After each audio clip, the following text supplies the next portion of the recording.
All right.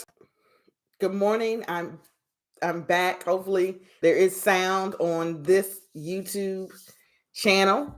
I can start over if I need to. So I'm hoping that I think there's sound because I can see the microphone moving.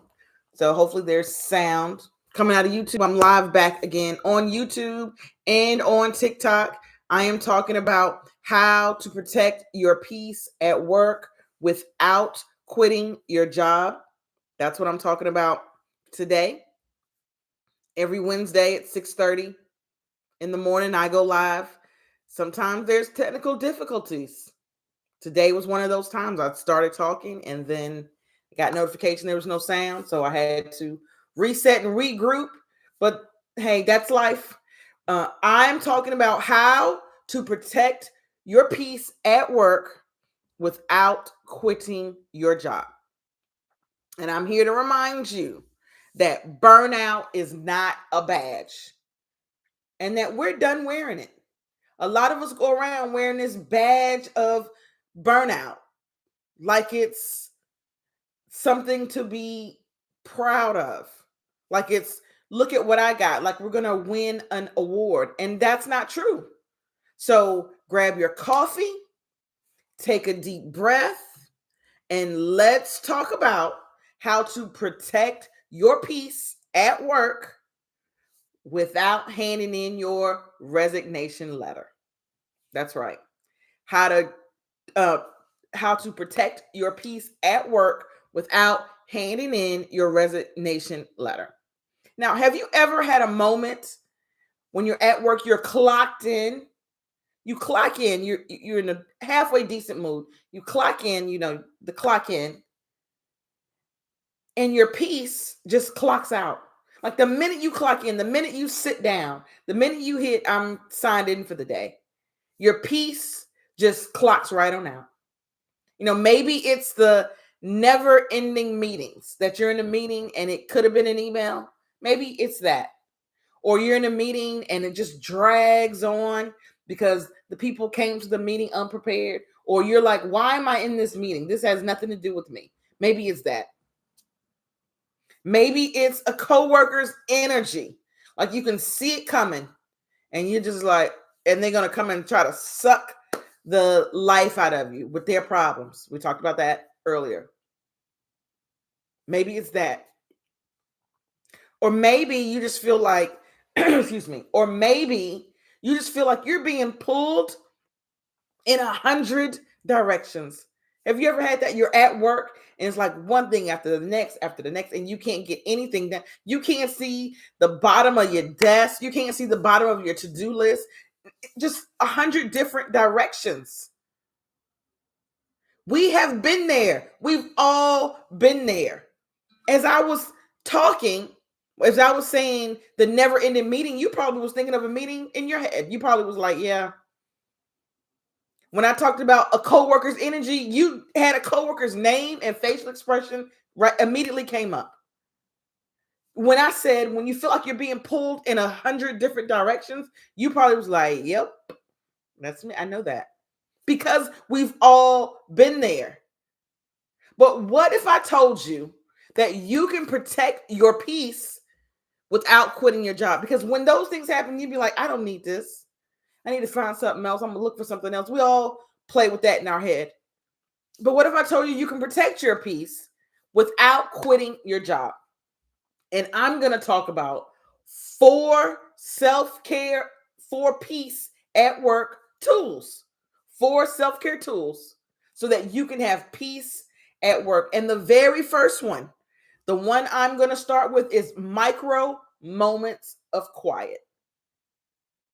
Micro moments of quiet. And what that is that you pause for 60 seconds between your task. You pause. That means no phone, no checking for messages, no checking for missed calls, no phone, no emails, no, okay, right, I know I'm got another meeting coming up. Let me check. No emails, no noise. You just breathe. 60 seconds, you pause. For 60 seconds between tasks, you just breathe. Try this after finishing a stressful task or before starting a new one, because it will reset your brain and calm your nervous system. We're so used to going from one to the another, to the next, to the next, to the next. We're so used to that. We're programmed for that. We're trained for that. That's what we think we're supposed to do. But we need to be taking mini, micro moments of quiet, of just quiet. Just quiet, just to hear yourself breathe for 60 seconds in between tasks. That's the first self-care work tool for peace at work. That's the first one. The second tool is create a peaceful work bubble. How do I do that, Belinda? I work in a cubicle. How do I do that? I work from home. You surround yourself with small things that bring calm. You can do that in any environment. It could be a plant. It could be a soothing background music. Or it could be your favorite quote. You see mine up there. You're living your dream life. Surround yourself with small things that bring calm. It brings calm. When you look at it, when you think about it, it brings calm. Plants bring calm if you're into plants. Soothing background music. Your favorite quote. A picture of your loved ones. A picture of your fur babies. A picture of the last vacation you went on.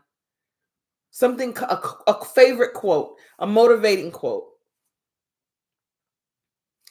You surround yourself. You create a work bubble. You create a peaceful work bubble because you're responsible for the peace that you have. No one's going to give it to you. No one's handing out peace, especially at work. There's no one standing in the door when you come in. Here's your peace for the day. Here's your peace for the day. So you can have, here's your self-care work tool for the day. Nobody's handing that out. It's not in your email. It's not on your to-do list. They're not giving that out. It's not a bonus that employers are giving out. Self-care at work. Here you go. It is your responsibility to make sure that you have those things. You have to do those things. You have to have those things. And one of the things that you can have, one of the things that you can do is create a peaceful work bubble. You can keep a sticky note on your desk that says, I am in charge of how I feel. And today, I choose peace. This will remind you that while you can't always control what happens at work, you can control how you respond. The third one, and this tool that I'm about to say, it fits in a lot of categories. It's multi-purpose. This tool is say no with the strategy. The first one was micro moments of quiet. The second one is create a peaceful work bubble. The third tool in your toolkit, the third tool for self-care, peace at work is say no. Say no with a strategy. Saying no isn't rude. For some reason, we feel like it's rude to say no. Saying no isn't rude. It's responsible. But if you're not there yet, if you're like, I just not comfortable with saying no, I understand. What you can do, if you're not there yet, is this. That's something I can't take on right now, but I'm happy to revisit it next week. Try saying that. If you can't say no, nope. You can't just say that because it is a complete sentence. If you can't say, if you're not there yet, say that's something I can't take on right now. I'd be happy to revisit it next week. And then practice that in small requests, small ones, so that when a bigger one comes, you're ready. We practice that, practice saying no. So that when a big one comes that you really want to say no to, you're ready. It's easy. It's natural. It's not uncomfortable. But it is uncomfortable when you first start to say no back to people that you've always said yes to, that you've always like, okay, it is uncomfortable. But saying no, the word no, is not rude. It's responsible. It's a complete sentence. And it should be something that we have readily in our self-care, in our self-care toolbox. No, slam it down like a card. Nope. The fourth one. So I said I was talking about four. The fourth tool that I'm going to talk about today is end your work intentionally. End it intentionally. And what that means is instead of crashing out, slamming out, thank God this day is over with, instead of doing all that, close it down with intention. Create an end of day ritual. Close all your tabs, take one big stretch, write down one thing you did well today. This signals to your mind that you did enough. Let's rest and we're done. Don't just walk out of work upset, aggravated, glad it's over with, even though you probably are glad it's over with and that you're finished for the day. Be intentional. Close all your tabs, like set it up. Take one big stretch, write down one thing you did well. How many of us do that? One thing we did well that day. How many people in their workday doing that? Try that. One, and it could be a small thing, but did you do it well? Did you help someone? That could have been the smallest little thing, but did you help someone? Did you finally finish that thing you've been working on forever? Write down one. Did you not curse out your coworker today? That sometimes that's a win. Some days, write that down. End your day with something you did well, because it will reset your mind to say you did enough for the day. I've done my job for the day, and let's rest. It's important to think about self-care at work is a mind shift. It's a mindset shift that we have to shift our minds, because protecting your peace isn't about being passive aggressive. It's about it's about protecting yourself. It's how you stay grounded when work gets loud. And lately, work is loud. Work is screaming. Work is screaming at you. It's screaming at all of us. And it seems that the more we do, the louder it gets. But when you change your mindset, it's how you can stay grounded when work gets loud. It's how you can keep showing up without losing yourself in the process. One of the reasons we keep showing up for work, here's the main reason I keep showing up for work. And I own two companies where I keep showing up, giving my all every day, because I got bills to pay. Period. I got bills to pay. That's why I show up on my jobs in my company, because I got bills to pay. I am not independently wealthy. If I was, I'd be volunteering my time, but I'm not. I got bills to pay. So I have to keep showing up to work. And how do I keep showing up to work as my best self without being burnt out, without being ready to quit at every moment? It's self-care at work. It's a mind shift. So instead of one more thing ready to tip you over, reshift your mind. Take those micro pauses. Create your peaceful work bubble. Because as long as you have to work, and as long as you have to work, you want to make it as comfortable as possible. Work is not always fun. I say that. And I own two companies. And I love what I do. But there are days that a lot of that stuff's not fun that I have to do. Work is not always you do all the fun stuff, the stuff that you enjoy. That's unfortunately not work. And how do I get through those days or those times or those moments when I have to do things or I have to interact with someone that I don't want to do? That annoying person that you hate to see coming, those never-ending meetings that could have been an email or nothing at all, because why are we here? Like, how do you get past that? You do these little things for yourself so you can show up as your best self. You don't need a new job to protect your peace.